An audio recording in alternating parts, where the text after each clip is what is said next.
Assalamualaikum warahmatullahi wabarakatuh. Alhamdulillahi rabbil alamin. Wabihi nasta'inu ala umurid dunya waddin. Asyhadu an la ilaha illallah wa ashhadu anna Muhammadan abduhu wa rasuluh. Allahumma salli ala Sayyidina Muhammad wa ala alihi wa sahbihi ajma'in. Amma ba'd. Faqad qala Allah subhanahu wa ta'ala fi kitabil karim wa huwa asdaqul qailin. A'udzu billahi minasyaitonir rajim. Bismillahirrahmanirrahim. Ya ayyuhalladzina amanu taqullaha haqqa tuqatih wa la tamutunna illa wa antum muslimun. Wahai orang-orang yang beriman, bertakwalah kalian kepada Allah dengan sebenar-benarnya takwa, dan janganlah kalian mati kecuali dalam keadaan beragama Islam. Ayat ini Jumat kita dengar di khutbah Jumat. Ayat ini berarti penting, berarti ada orang yang agamanya Islam tapi belum tentu matinya dalam keadaan Islam. Siapa mereka? Bisa jadi mereka diantaranya adalah mereka yang suka memakan makanan haram. Dan ini salah satu penyebab sehingga kita sangat susah menghafal Al-Quran.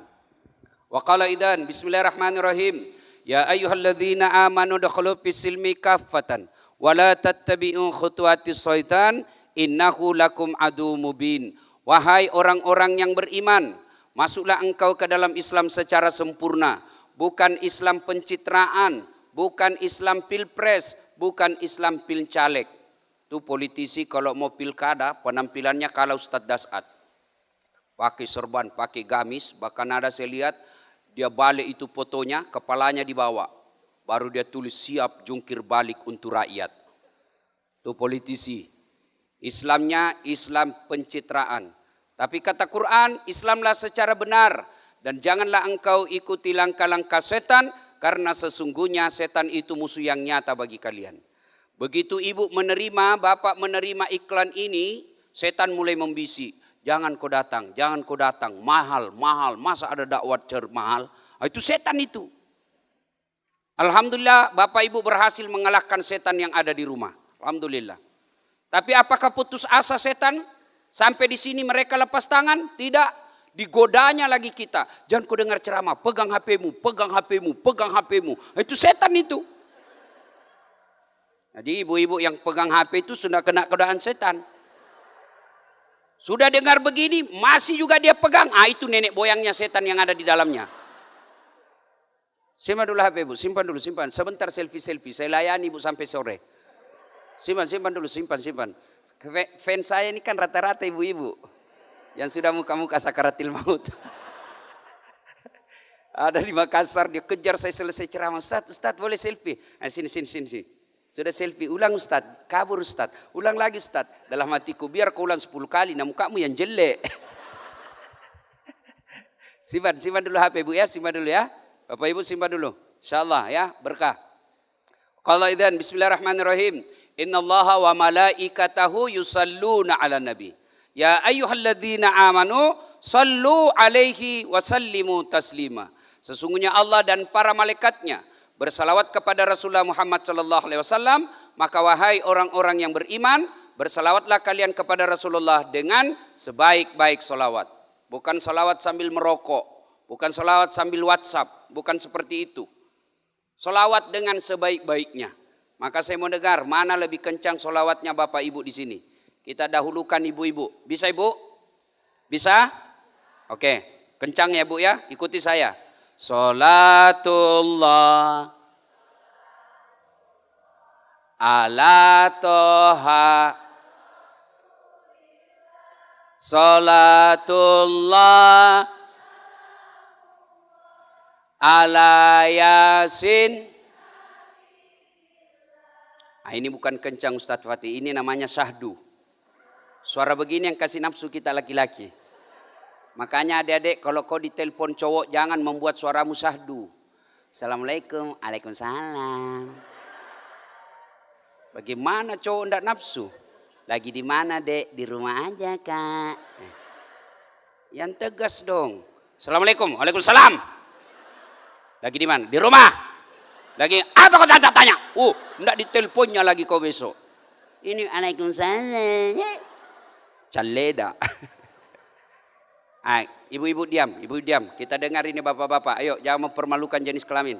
Yuk. Salatullah. Oh, lobet. Ala toha.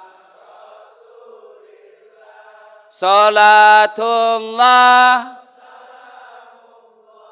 Ala Yasin. Alhamdulillah. Terima kasih. Ibu bapak, saudara-saudara sekalian yang saya hormati. Ketika Rasulullah Sallallahu Alaihi Wasallam belum lagi diciptakan, dilahirkan, kita dari kecil kita belajar agama sudah tahu zaman jahiliyah. Apa zaman jahiliyah waktu itu? Satu, perempuan sangat hina derajatnya.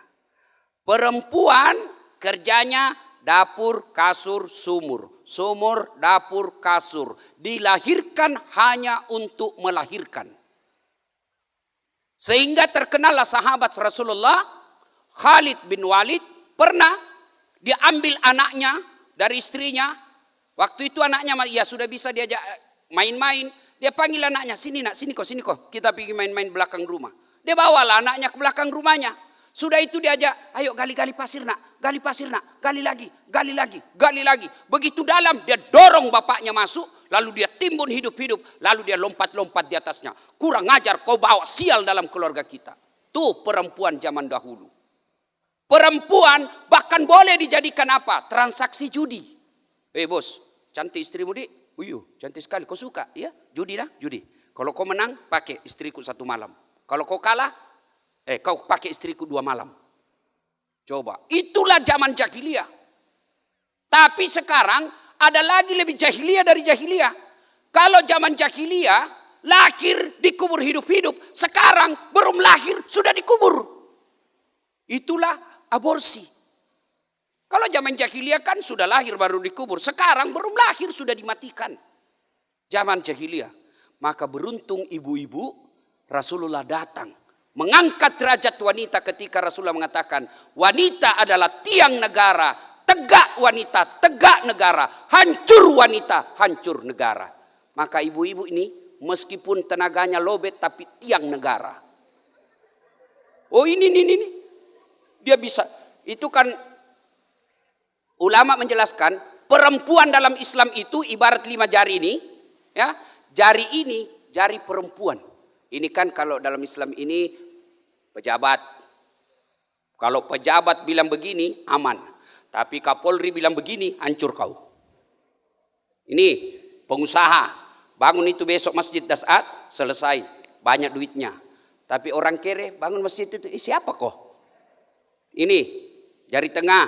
Ulama. Tidak boleh ke kanan, tidak boleh ke kiri. Nih pemuda jari manis. Nih perempuan. Meskipun kecil tapi dia bisa masuk lubang hidung.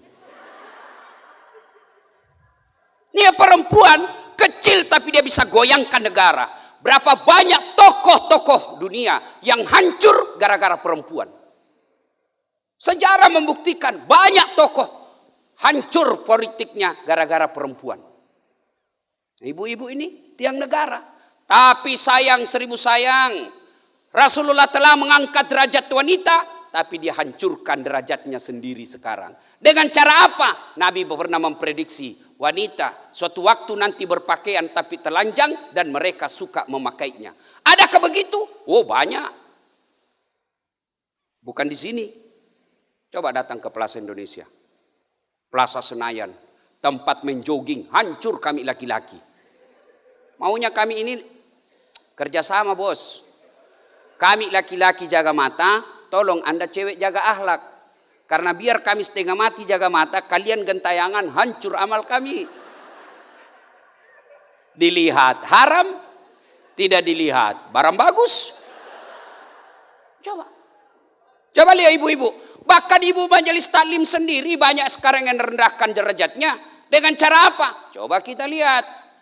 Olahraga lah dia. Ustadz olahraga haram? Tidak. Ibu-ibu olahraga sunnah. Sehat supaya kuat ngurus anak. Supaya suamimu tidak poligami. Tapi jangan campur laki perempuan. Ini depan kantor bupati. Laki-laki perempuan campur, perempuan di depan, laki-laki di belakang, perempuan bajunya sempit, jilbabnya sempit, roknya sempit, bapak-bapak di belakang. Majulah ini ibu-ibu. 1, 2, bapak di belakang. 3. Mana ndak hilang hafalan? 1. Itu perempuan zaman Nabi, sebelum Nabi turun. Apalagi zaman Nabi sebelum dilahirkan, orang-orang Arab minimal 4 tuhannya. Latta, Manat, Uzza, Hubal. 4 tuhannya. Yang paling kaya, dia bikin tuhannya dari apa? Emas. Bawanya sedikit, perak. Bawanya lagi, kayu. Yang paling miskin, tepung terigu. Dia bikin kepalanya, dia bikin tangannya, dia bikin kakinya. Selesai dia sembah, lapar dia. Dia lihat Tuhannya. Sudah dia bilang, Tuhan, maafkan saya sudah sembah kau. Tapi saling pengertian Tuhan. Saya lapar Tuhan. Dia tutup matanya sebelah. Tuhan, dia ambil tangannya, dia makan. Belum kenyang, dia ambil kakinya, dia makan. Belum juga selesai laparnya, dia makan kepalanya Tuhannya. Sadis-sadisnya bangsa Indonesia sampai detik ini belum ada yang makan Tuhannya. Tapi zaman jahiliyah Tuhannya dia makan. Coba, alhamdulillah. Rasulullah datang menjelaskan. Kul huwallahu ahad. 1 Tuhan. Jangan sembah kecuali Allah. Makanya Nabi ketika kumpulkan orang-orang Arab waktu itu. Ayuhan nas, wahai manusia. Jangan sembah kecuali Allah. Hanya Tuhan 1. La ilaha illallah. Tiada Tuhan selain Allah. Datang Abu Jahal. Muhammad, gila kok. Apa? Kita saja sekarang 4 Tuhan, ekonomi susah. Kamu datang lagi ajarkan 1 Tuhan. Tidak nampak pula. Apa kau tidak gila? Coba, betul apa beratnya perjuangan Rasulullah. Tapi alhamdulillah, pada zaman itu, 4 Tuhan mereka yakini. Nampak pula bisa dibikin. Datang Rasulullah. La ilaha illallah. Tiada Tuhan selain Allah. Hanya 1 Tuhan. Tak nampak pula. Tapi alhamdulillah berhasil mengislamkan kota Mekah waktu itu. Apalagi zaman itu. Khamar. Arak. Bukan diminum. Dimandi. Pelajaran dakwah buat kita soal khamar ini. Metode dakwah Al-Quran. Coba lihat Al-Quran. Zaman itu orang-orang Arab bukan cuma diminum. Dia mandi itu khamar. Datanglah Al-Quran menjelaskan. Khamar itu ada faedahnya tapi ada buruknya. Ketahuilah lebih banyak buruknya daripada faedahnya. Akhirnya apa? Orang Arab mulai berpikir. Lama turun tahap kedua. La takrabus salata wa antum sukara. Jangan kau dekati solat ketika kau dalam keadaan mabuk. Artinya 5 kali solat, 5 kali tidak boleh mabuk. Makin jauh, makin jauh, makin jauh. Terakhir turun ponis. Innamal khamar. Khamar itu rijesun. Bapak moyangnya dosa. Min amali syaitan. Perbuatan syaitan. Jauhi agar kamu termasuk orang-orang beruntung. Inti ayat ini. Kita semua mubalik. Belajar metode dakwah dari Quran. Rasulullah mendakwakan melarang haram, tidak ponis langsung. Sekarang banyak mubalik, rasa-rasanya dia menjadi panitia hari kiamat. Hanya dia yang mau benar. Berbeda pendapat dia kafirkan padahal sesamanya muslim. Nabi datang mengislamkan orang-orang kafir. Kadangkala kita sekarang mubalik mengkafirkan orang Islam. Hanya karena berbeda mazhab. Coba lihat. Bikin ceramah aneh-aneh judulnya. Kesalahan-kesalahan orang yang sholat berjamaah. Kenapa orang sholat berjamaah dikasih salah-salah? Anak muda yang baru hijrah langsung tidak usah sholat deh, ternyata banyak salahnya. Kenapa tidak bikin judul ceramah kesalahan-kesalahan orang yang tidak sholat? Itu lebih real objeknya. Maka Rasulullah SAW berdakwah sangat arif dan bijaksana. Coba ketika Rasulullah didatangi. Ya Rasulullah, saya offside. Pelanggaran saya Rasul. Kenapa kok? Saya berhubungan suami istri bulan suci Ramadan. Kau denah-denah. Denda kok 60 hari berturut-turut puasa. Berapa ya Rasul? 60 hari. Ya Rasulullah 1 bulan aja saya tidak tahan. Kalau begitu, kau cari fakir miskin, kau kasih makan fakir miskin di kampungmu. Ya Rasulullah, saya fakir miskin. Kalau kita, kau sudah miskin melanggar lagi. Kalau begitu kata Nabi, nih kurma, bawa pulang ke kampungmu. Cari orang paling miskin di kampungmu, kau kasih beri makan. Apa kata dia? Ya Rasulullah, saya lah yang paling miskin di kampungku. Wah, kau pula nakal betul kau. Ya sudah, kau makan itu. Coba, begitu arif dan bijaksananya Rasulullah dalam berdakwah. Nah, 1 tadi nasib perempuan, 2 akidah, 3 sosial kemasyarakatan tentang hamar. Yang keempat, jahiliyah itu berkaitan dengan kebodohan. Apakah kebodohan dalam teknologi? Belum tentu. Kebodohan jahiliyah itu tidak selalu identik dengan bodoh semata. Tapi bodoh yang dimaksud jahiliyah di sini adalah 2 karakternya. 1, menolak kebenaran. 2, menganggap enteng orang lain. Zaman jahiliyah, Abu Bakar, Abu Sofyan, Abu Jahal, Abu Lahab, kurang apa mereka? Mereka tokoh masyarakat, mereka bangsawan, mereka dikenal satu Mekah. Bahkan mereka melihat mukjizat, tapi mereka menolak kenabian Rasulullah Muhammad SAW, menolak Al-Quran awal-awalnya. Kenapa? Karena mereka merasa saya lebih mulia daripada Bani Hashim. Berarti jahiliyah itu bukan sekedar bodoh semata, tapi kesombongan. Ibu-ibu, apa itu sombong ibu? Tahu sombong ibu? Tahu sombong? Ibu pakai berlian sombong? Belum tentu. Pakai supaya orang tidak menghina ibu, silahkan. Tapi kapan dia sombong? Ketika kau hina orang miskin. Contoh, wih, kau tahu ini, gelangku ini emas Dubai. 150 juta, kamu tidak bisa kau beli. Sombong. Sombong, kenapa kau hina orang miskin? Ibu pakai emas, silakan. Itu rezeki, tapi jangan menghina orang lain. Ibu pakai barang-barang mahal, silakan. Itu rezekimu. Bapak, pakai baju mahal. Boleh, boleh. Kapan dia sombong? Ketika kau remehkan orang lain. Contoh, wih, kalau ini bajuku, krokodil. Cap buaya. Katanya kalau yang asli itu kepalanya menghadap ke dalam. Kalau yang palsu menghadap keluar, jadi buaya darat. Kau lihat ini bajuku. Ini 2 juta mas bro. Kamu, tidak bisa kau beli. Satpol PP. Hina. Sombong. Pakai barang mahal, silahkan. Selagi mampu. Dan tidak menghalalkan segala cara. Tapi kapan dia sombong? Ketika dia menghina orang miskin. 2 karakter sombong. Menolak kebenaran. Siapa itu Pati Karim? Siapa itu Dasat? Baru belajar agama. Saya ini dari Mesir. Dia enggak. Sombong bos. Dan orang sombong penyebabnya, dan Nabi ada 4. 1, bertambahnya ilmu. Sombong dia. Jangan sombong gara-gara ilmu. Allah marah dikasih pikun. Hilang ilmumu kalau pikun. Ada orang bu, banyak sekali gelarnya. Bertumpuk-tumpuk gelarnya. Agak sombong. Begitu dekat-dekat pensiun, mulai pikun-pikun. Diprotes sama istrinya. Pak, biasanya kalau kau mau pergi mengajar, kau cium-cium jidatku.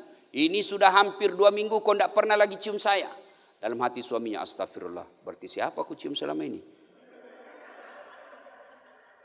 Ternyata pembantunya dicium. Jangan juga modus bos. Mentang-mentang sudah dengar begini pura-pura pikun. Masuk ke dalam pembantu, rumah kamar pembantu, didapat anaknya. Saya kira mama Una. Pret. Jangan sombong gara-gara ilmu. Wa ma utitu minal ilmi illa qalila. Saya tidak kasih kau ke ilmu kecuali sangat sedikit. Ini ada juga yang begitu. Saya kalau ketemu ustadz yang sombong, yang hanya menyalahkan, saya cuma bilang, ya sudahlah. Kalau kau merasa sangat pintar, kau terjemahkan saja itu alif lam mim. Apa artinya itu? Angkat tangan. Itu baru alif lam mim kau mau sombong. Sudahlah, kalau kau berbeda pendapat sama orang, hargai pendapatnya orang. Tidak usah maki-maki. Dah. Dua, apa yang menyebabkan bertambahnya orang sombong, Ibu? Bertambahnya jabatan. Tadinya tidak ada apa-apanya, tiba-tiba jadi kapolda, tiba-tiba jadi bupati. Jangan sombong, Allah marah. Pensiun. Bupati cuma 5 tahun, anggota dewan cuma 5 tahun. Jangan sombong, 5 tahun. Kalau terpilih lagi, kalau tidak, wabillahi taufiq wal hidayah, keluar bos. Apalagi yang menyebabkan orang sombong? Bertambahnya harta. Jangan sombong gara-gara harta, Ibu. Allah marah. Tuh, belajar dari Palu. Sekejap saja, tsunami 5 menit, miskin. Oke lah, masih ada duitmu. Oke lah, masih ada hartamu. Masih bagus mobilmu. Masih bagus gedungmu. Allah marah. Dia titip satu penyakit dalam dirimu. Duitmu banyak, tidak ada bisa kau makan. Ada orang duitnya 5 miliar di tabungannya. Tapi dilarang makan garam. Dilarang makan nasi. Apa enaknya kalau kita sudah dilarang makan nasi?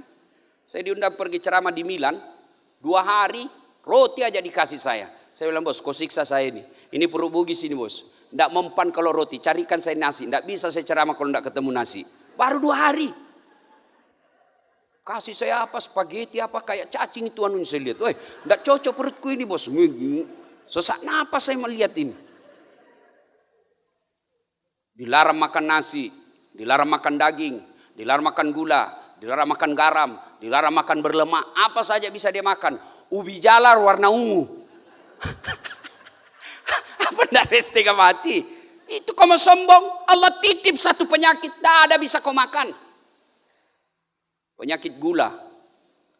Ada di kampungku. Dia bilang, sakit saya Ustaz. Sakit apa Ji? Kombinasi. Maksudnya itu. Dia bilang, satu tidak boleh makan gula. Satu boleh. Bukan kombinasi. Komplikasi. Dia bilang, kau yang ngurus. Karena kau yang ada sekolahmu. Saya orang bodoh di kampung. Melahirkan istrinya, dia bilang, melahirkan anakku, melahirkan cucuku Ustaz. Melahirkan, tapi cepat melahirkan. Kenapa bisa? Dia bilang, temperatur. Bukan temperatur, prematur. Ayo, yang keempat. Bertambahnya sombong. Sombong penyebabnya sombong. Bertambahnya apa? Bertambahnya ibadah. 4 hal ini membuat orang sombong. Allah tidak mencintai orang-orang yang sombong. Pada zaman Nabi, manusia masih hidup. Sombong luar biasa. Dan yang kelima, zaman jahiliyah ada yang disebut diskriminasi. Budak tidak punya hak sama sekali. Beda dengan pembantu. Ibu-ibu punya pembantu di rumah, itu bukan budak. Itu pekerja. Beda kalau budak. Budak itu, Bu, hak milik. Tahu yang namanya hak milik, Ibu? Ya sama handphone. Namanya handphone, saya punya. Boleh saya banting, boleh saya jemur, boleh saya rendam, boleh kasih orang, boleh saya pakai lempar orang. Kenapa? Saya punya. Begitulah budak, hak milik. Tidak punya hak sama sekali. Dan pada saat itu, orang hitam itulah umumnya jadi budak. Tidak punya hak sama sekali. Turun Al-Quran. Memberikan persamaan antara manusia. Tidak ada perbedaan orang Arab dengan bukan Arab kecuali takwanya. Jadi orang Amerika sebelum mereka kenal namanya HAM, kita orang Islam sudah tahu itu HAM, hak asasi manusia. Cuma orang Islam selalu menyertakan antara hak asasi dengan kewajiban asasi.